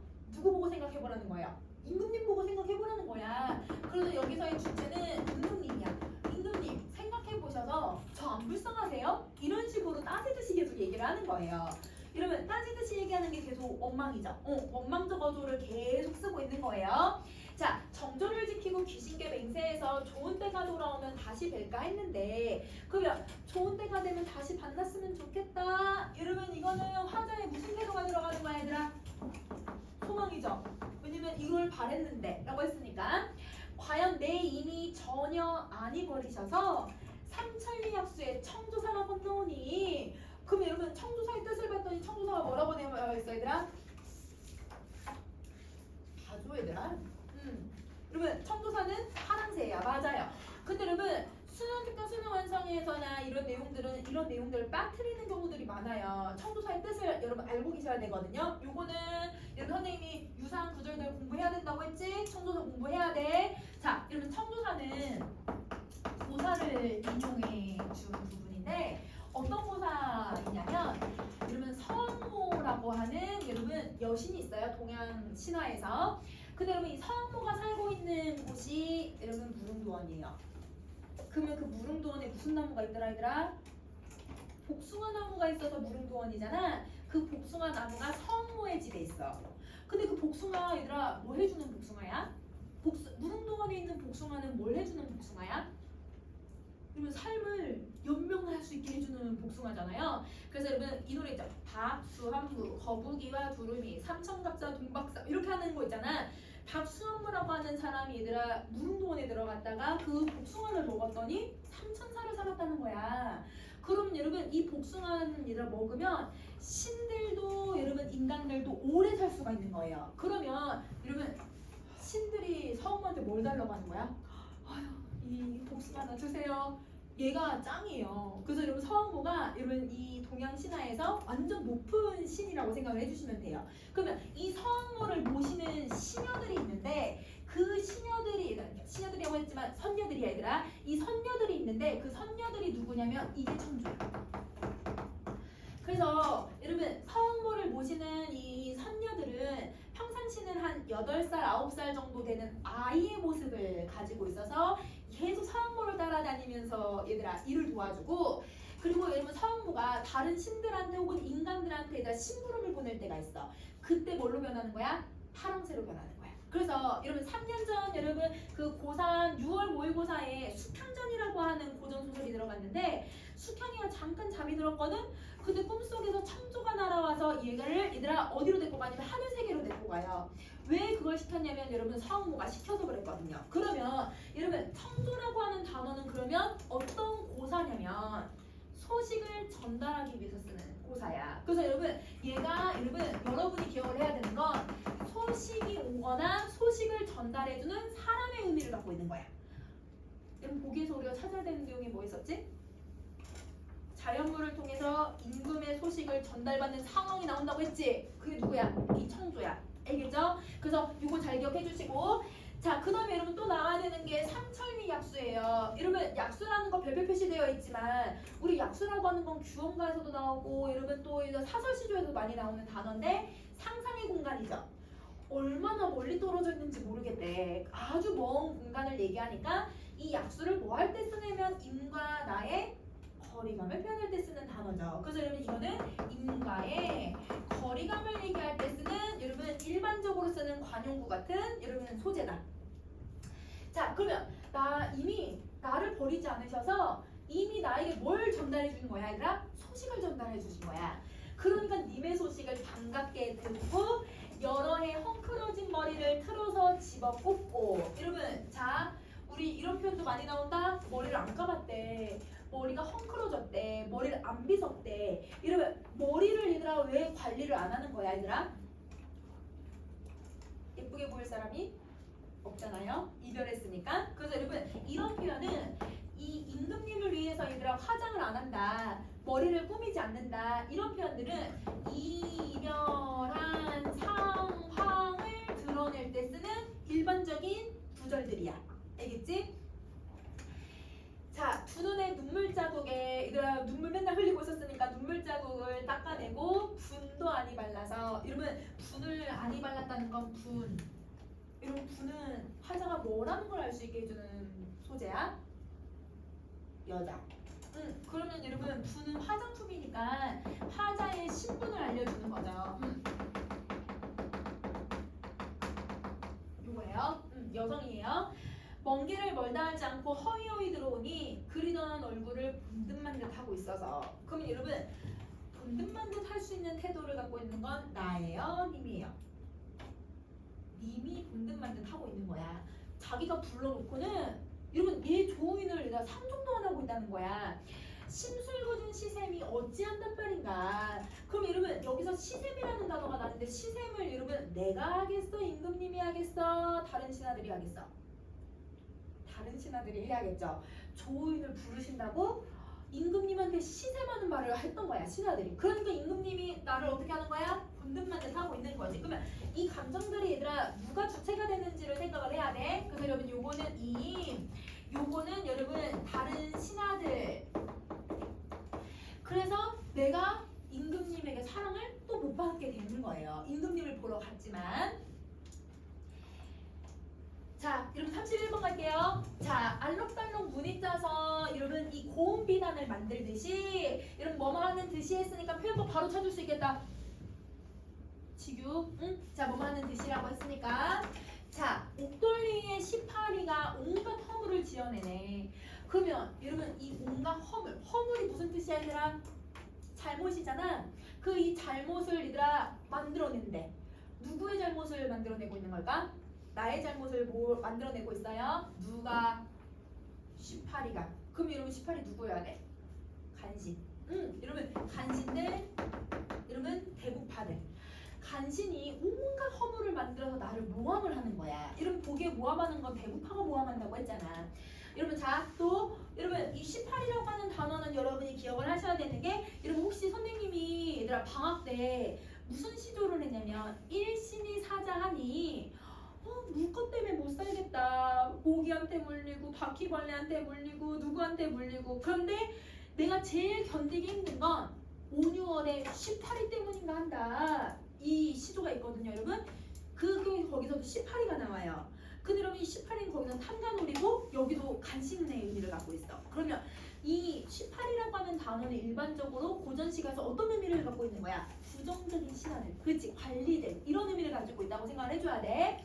자, 내 몸에 쌓인 죄는 끝이 없거니와. 이러면 이 말은 자기 죄를 인정한 거예요?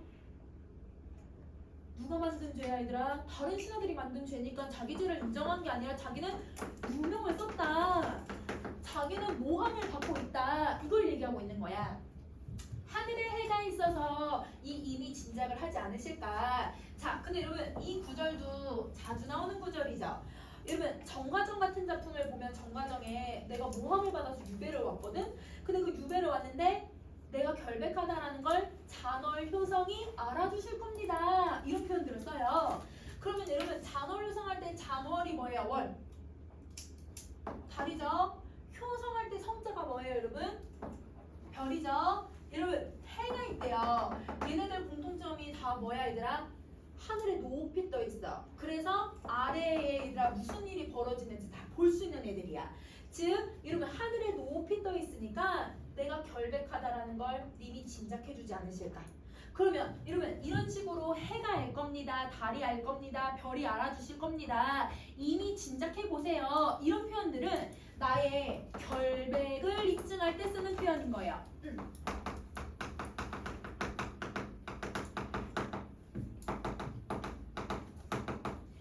그래서 자기는 누명을 받았으니까 난 너무 결백하다. 이거를 표현을 해주고 있다고 생각하면 돼.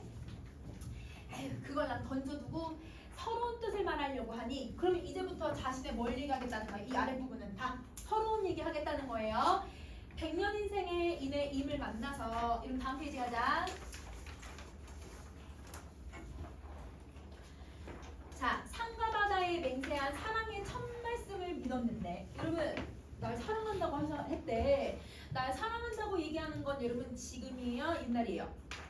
옛날이죠. 그렇죠? 그래서 여러분 이거는 과거에 대한 이야기야. 근데 여러분 선생님 왜 과거에 대한 이야기를 할 거냐면 삼인공이나 송민국 같은 작품들은 내가 이별했어 사랑했던 기억을 떠올리고 지금은 이별했어 과거 현재 비교하는 내용들 많이 나오거든요. 그래서 맹세를 벼려두고 왜 옷 같은 얼굴을 혼자 두고 그리워하고 있는가. 근데 여러분 이 옷 같은 얼굴도 송민국에 똑같이 들어가는데 삼인국도 옷 같은 얼굴이 반이나 늙었구나. 그럼 이 옷 같은 얼굴이 누구를 지칭하는 표현이야? 임금님. 그렇지 임이야 임금님. 임금님을 혼자 두고 그리워한다라는 건 내가 지금 현재 이별을 하고 있다는 거죠. 그래서 과거랑 현재 비교하고 있는 거예요. 사랑이 실증이 났는가? 아니면 내가 반복해서 그런가? 그럼 여러분 이거는 우리가 이별한 이유를 추측을 하는 거지. 그치? 자, 말하자면 목이 메고 생각하면 가슴이 매우 끔찍하다. 이렇게 얘기를 하고 있어요. 자, 그 다음에 42번 갑시다. 풍상 한자 그대로 해석해볼까 얘들아? 바람에다가 나왔어. 그치? 자, 여러분 근데 풍상이라는 단어가 바람과 서리에 들어가면 이거 뭐라고 해석하면 돼, 얘들아? 실험과 고난. 풍상을 겪고 이러면 아니면 풍파를 겪고 이런 표현 쓰잖아. 시련이 불어닥치고 꽃들이 떨어지더래요. 여러 딸기의 국화는 누굴 위해서 피었고 천지가 얼어붙어서 미친 바람이 불기 시작한대요. 그럼 여러분 이 미친 바람이랑 풍상이랑 그럼 의미 비슷하겠다. 뭔가 시련과 고난 같은 느낌, 그치? 하루는 볕이 따뜻하더라도 열을 추위는 어찌하면 좋을까? 계속 시련이 닥친다는 거야. 그 시련 속에 얘들아 누가 떨어진다? 꽃이 떨어진다는 거야. 그러면 여러분 요 42번보다 45번은 여러분 뒤에 나온 반영문적 관점으로 해석을 하셔야죠. 자, 여러분 이 풍상과 사풍과 열을 추위는 여러분 지금 배경인데 여러분 이 조인이 얘들아 지금 살았던 당시의 배경이 어떤 배경이야? 조정이 안정적인 상황이야 얘들아? 아니죠. 불안정한 여러분 조정의 상태예요. 그러니까 막 맨날 피바람 불고 이러면 막 광해군 쫓아내겠다라고 하는 사람들도 생길 거고 광해군한테 얘들아 간언 올리는 사람도 있을 거고 막 얘들아 대구파가 얘들아 쫓아내는 사람들도 있을 거고 그 과정에서 얘들아 누가 떨어지는 거야? 꽃들이 떨어지는 거야. 그럼 꽃이 떨어진다는 건 죽어간다라는 뜻이잖아. 그러면 누구 같은 신하들을 얘기하는 거야? 자기 같은 신하를 얘기하는 거야. 그래서 여러분 조인 같은 신하들이 이런 불안한 조정에 의해서 다 떨어져 나가고 그리고 여러분 꽃이 국화잖아요. 근데 여러분 국화는 뭘 상징하는 애예요? 지조와 절개를 상징하는 애죠. 지조와 절개를 가지고 있는 신하들이 누구를 위해서 피어나겠는가 이런 식으로 얘기를 하는 거야. 이게 얘들아 조인 같은 신하들이라고 생각하면 되지. 충신을 얘기하고 있는 거야. 그러면 광해군 옆에 얘들아 불안한 여러분 이 상황 때문에 광해군을 보필할 충신은 없고 이런 온갖 간신들만 난무하고 있는 상황이니까 그게 지금 너무 춥다 이렇게 표현을 하고 있는 거야. 그래서 화자는 은침을 빼내서 오색실을 꿰어놓고 님의 터진 옷을 깁고자 하니 여러분 무슨 얘기를 하고 있어 얘들아? 옷 만드는 얘기를 하고 있는데 자 여러분 우리 겨울방학 때 수의 비밀이나 혹은 여러분 3인국 여러분 이렇게 작품 배웠던 것들 한번 생각해보세요. 옷 만드는 행위는 뭘 상징하는 거라고 했어요? 사랑과 정성. 그렇지? 자 그러면 이걸 선생님이 무슨 상징이라고 했더라? 여러분 옛날에도 지금도 동양에서도 서양에서도 다 옷 만드는 건 정성을 상징을 해. 무슨 상징이야? 원형적. 그렇지. 원형적 상징을 쓰고 있는 거야. 그러면 화자는 이런 불안한 여러분 상황에서 임금님의 마음을 편안하게 해주려고 임금님의 터진 옷을 기워주겠다고 얘기를 하고 있는 거야. 임금님에 대한 충정을 표현하고 있는 거죠. 그쵸? 자, 천문고 중에 갈 길이 아득하니 그럼 여러분 리을은 아까 이렇게 기억 니은 디귿 리을은 지상계인지 천상계인지만 구분하면 된다고 했잖아. 그치? 여기는 어딜까? 천자 들어갔으니까 천상계. 그래서 여러분 임금님에게 갈 길이 아득하니 아녀자의 깊은 정을 이미 언제 살펴주실까? 자 여러분 아녀자의 깊은 정을 이미 언제 살피실까라고 하는 건 어떻게 이 여자 마음을 몰라주세요? 이런 식으로 따지듯이 얘기하는 거야. 무슨 정도가 들어가야 돼? 원망. 그치? 원망의 태도가 들어가요. 자 50번 갑시다. 음력 섣달 다 지나니 여러분 섣달이 무슨 달을 섣달이라고 해? 어떤 애를?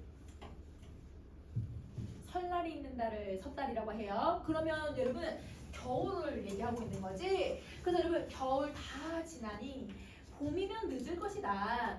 동짓달 자정이 지난밤에 돌아오니 집집마다 대문을 차례로 연다고 하는데 자물쇠를 곱대장 가서 침실을 닫아버렸대요. 그러면 보세요. 다른 사람들은 다 얘들아 문을 열어가지고 얘들아 왔다 갔다 하는데 자기는 뭘 해버렸대 얘들아? 자물쇠로 침실을 다 닫아가지고 얘들아 밖으로 안 나간대. 그러면 여러분 자기는 무슨 상황이야? 세상과 단절한 상황이고 다른 사람들은 여러분 세상에 얘들아 단절의 반대 교류를 하고 있구나. 그러면 다른 사람들은 교류를 하는데 자기는 단절이 되고 있다. 이렇게 얘기를 하는 거야.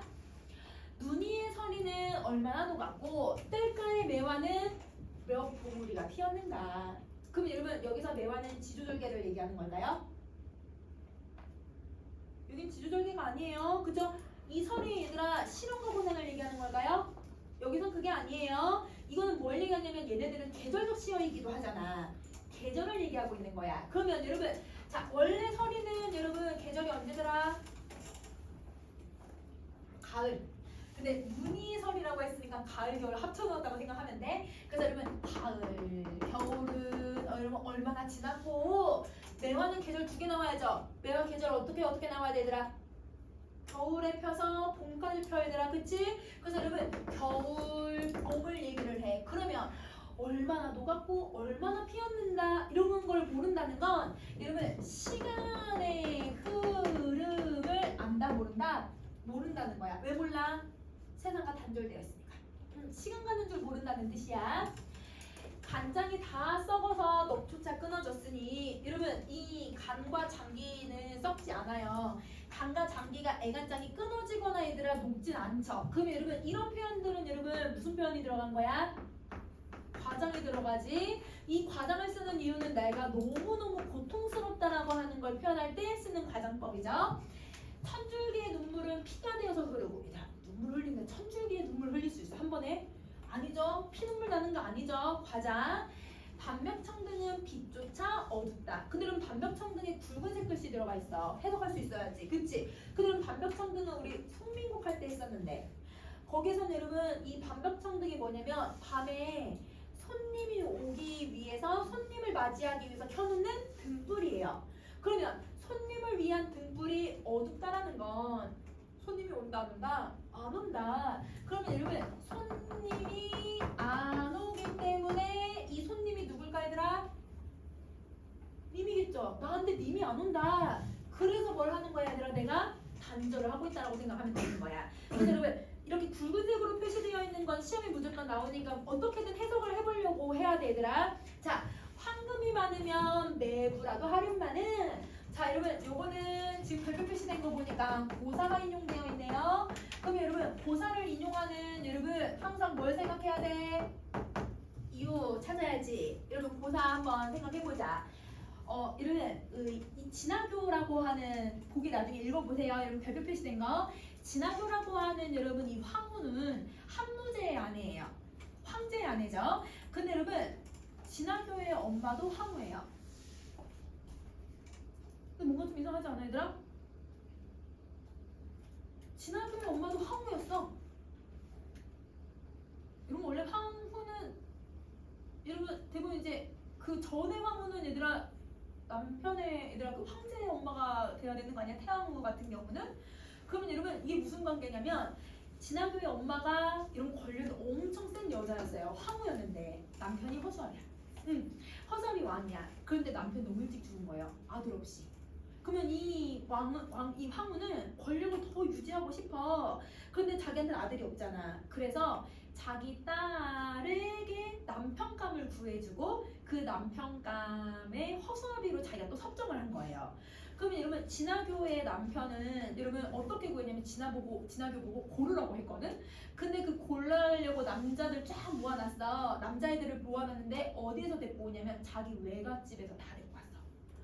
그러면 여러분 사실은 진화교랑 어때 얘들아? 사촌, 오촌, 육촌 이런 애들 다 데리고 온 거야. 그래서 그 중에서 진화교한테 마음에 드는 애를 고르라고 한 거예요. 그래서 진화교가 마음에 드는 사람을 골랐는데 그게 한무제인 거죠. 근데 이러면 외척의 힘을 계속 강화시키려고 여러분 진화교의 엄마가 그런 계략을 짠 거거든요. 근데 진화교랑 여러분 한무제랑 사이가 나빴던 게 아니라 사이가 너무 좋았어 얘들아. 엄마가 너무 빡세잖아 얘들아. 그치? 너무 사이가 좋아서 신하들이 보기에는 얘들아 진화교하고 이 한무제의 관계가 좋다고 생각을 할까 얘들아? 진화교를 계속 사랑해주면 외척의 힘이 더 세지잖아. 그러니까 신하들의 입장에서는 얘네들을 어떻게든 갈라놔야 되는 상황인 거야. 그래서 매일같이 후궁을 드리는 거예요.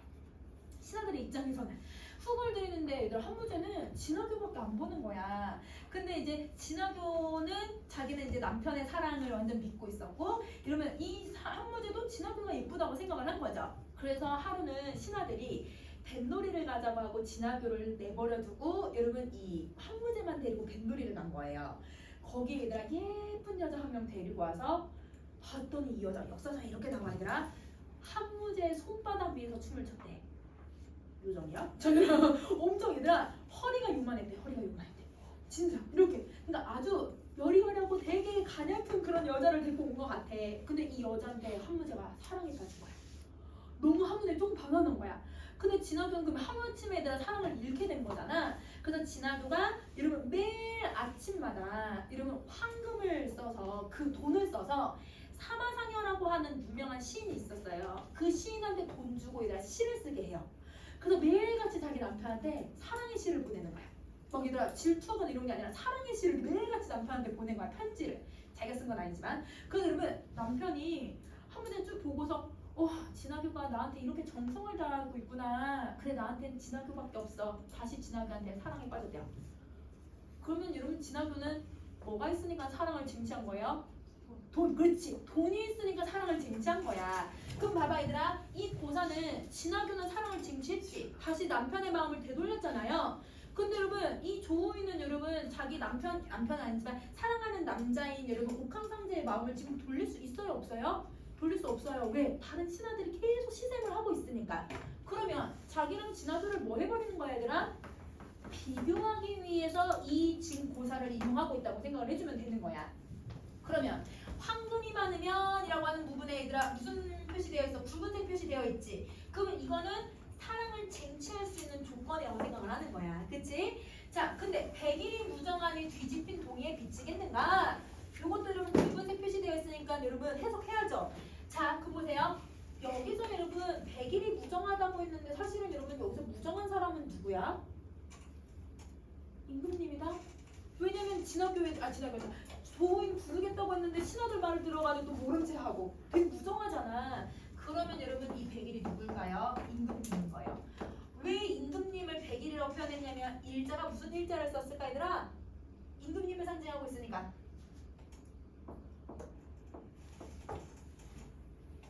해자를 쓰는 거예요. 임금님을 해로 표현을 하는 거예요. 자 여러분 우리 요즘 수능 문제나 수능 특강 수능 완성은 현대풀이를 면치고 다 해줘요. 대신 한자를 다 빼요.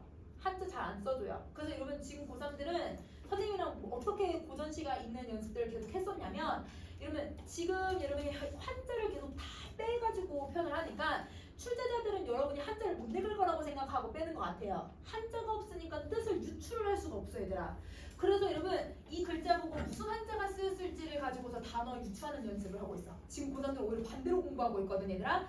여러분도 내년에 그렇게 공부를 하셔야 되는데 여러분 이게 임금님이야. 해일자를 쓰는 거야. 그러면 자 뒤집힌 동이가 있어요 여러분.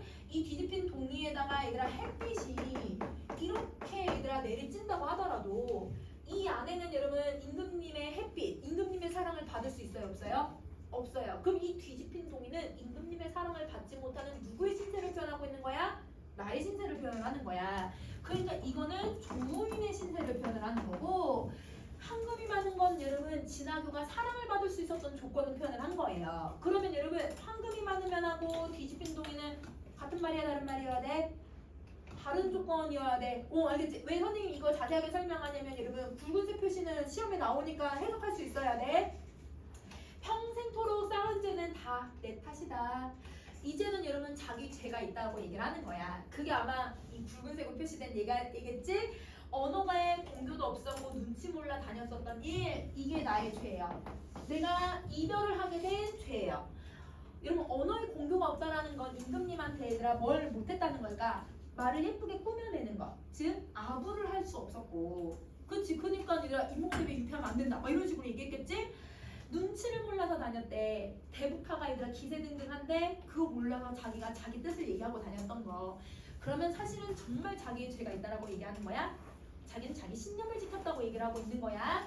풀어서 생각하고 다시 한번 생각하니 조물주의 처분을 누구에게 말할까? 그러면 여러분 자 조물주의 처분이니까 임금님이 아니에요.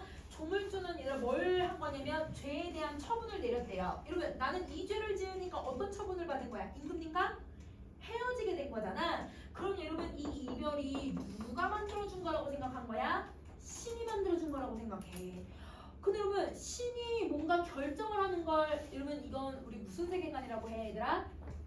운명론적 세계관이라고 하거든. 그래서 여러분 화자는 운명이 이미 결정이 됐는데 아유 어떻게 하겠니? 이렇게 얘기를 하고 있는 거야. 그래서 조물주의 처분을 누구에게 물어보겠니? 운명이 결정됐는데 어떻게 하겠니? 있는 거죠. 자, 여러분 65번 갈게요. 창에 비친 매와 달의 가느다라 한숨에 다시 짓고 아쟁을 꺼내서 검은 고주를 끊어져서 다시 읽기가 어렵구나. 여러분 여기 아쟁과 검은고라고 하는 이가 뭐가 나오냐면 악기를 연주하겠다고 얘기를 해. 자, 여러분 악기를 연주하면 여러분 고전 시가에서는 두 가지 기능을 갖는데 어떤 기능을 가져요? 근심을 해소해주거나 흥취를 고조시키거나. 그러면 여기서는 뭐 하려고 악기를 연주하는 걸까 얘들아? 근심을 해소하려고 하는 거야. 맞아. 근데 해소하려고 봤더니 얘들아 줄이 끊어졌대. 그럼 여러분 줄이 끊어지면 여러분 해소가 돼요 안 돼요? 안 돼요. 그러면 이 근심이 어떻게 돼야 돼 얘들아? 심화돼야지. 내적 갈등이 계속 심화되고 있다고 생각을 해줘야 돼. 에휴, 그러면 차라리 죽어서 자규에 넋이 돼야겠다. 여러분 소민국 3인국에 뭐가 들어가? 차라리 내가 스여디어 죽어서 나벌이 돼야겠다, 구준비 돼야겠다, 범답이 돼야겠다 이런 표현 나오죠? 그럼 여러분 여기 무슨 모티프가 써야 돼요? 분신 모티프를 여기에 쓰고 있는 거네요. 내가 분신이 되겠다는 거야 자규. 자, 그럼 다시 한번 여러분 우리 잘 내용 기억하고 있는지 한번 생각해볼까? 여러분 자규는 뭘 상징하는 여러분 새예요? 한. 그치. 그러면 한을 나타내주는 새 4개 더 있지? 두견새. 맞아. 자, 3개 더. 접동새. 그렇지. 자, 2개 더. 소쩍새. 그렇지. 자, 하나 더.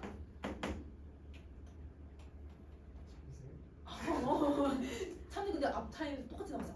자, 근데 이런 기초도야. 기초도. 이거야 기초도. 이거 내가 5개야 얘들아. 이 새들의 이름이 나오면 무조건 한의 정서를 갖고 있잖아. 근데 여러분 내가 죽어서 무슨 정서를 가지고 한의 정서를 가지고 밤마다 피눈물을 흘려가지고 오경의 잔어를 섞어서 님의 잠을 깨워버리겠대요. 그럼 자 여러분 오경도 방학 때 했던 거 잘 기억하는지 한번 생각해보자. 오경이 무슨 시간을 얘기해? 초경, 이경, 삼경, 사경, 오경. 11시요. 잘 생각해보세요. 밤의 시간이 얘들아 초경부터 오경까지니까 5개거든요. 총 10시간을 계산을 하셔야 돼요. 7시간을 계산하셔야 돼요. 아니 10시간. 10시간.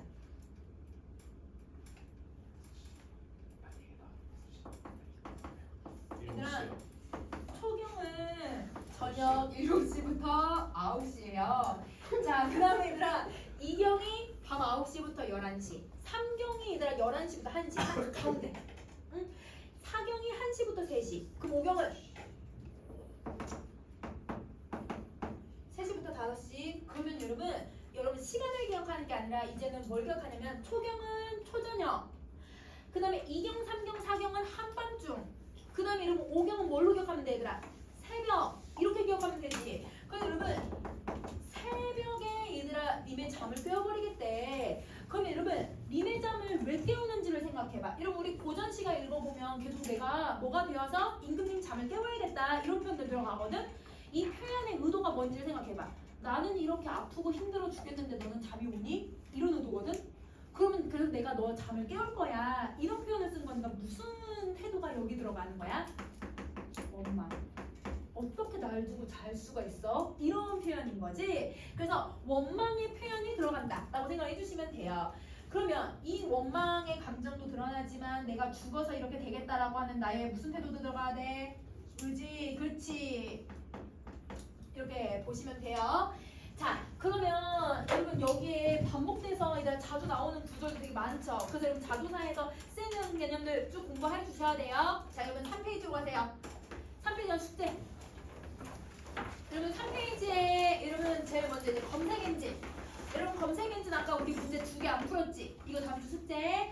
그 밑에 얘들아 재정 환율 정책. 다음 주는 환율 쭉 정리할 거야 얘들아.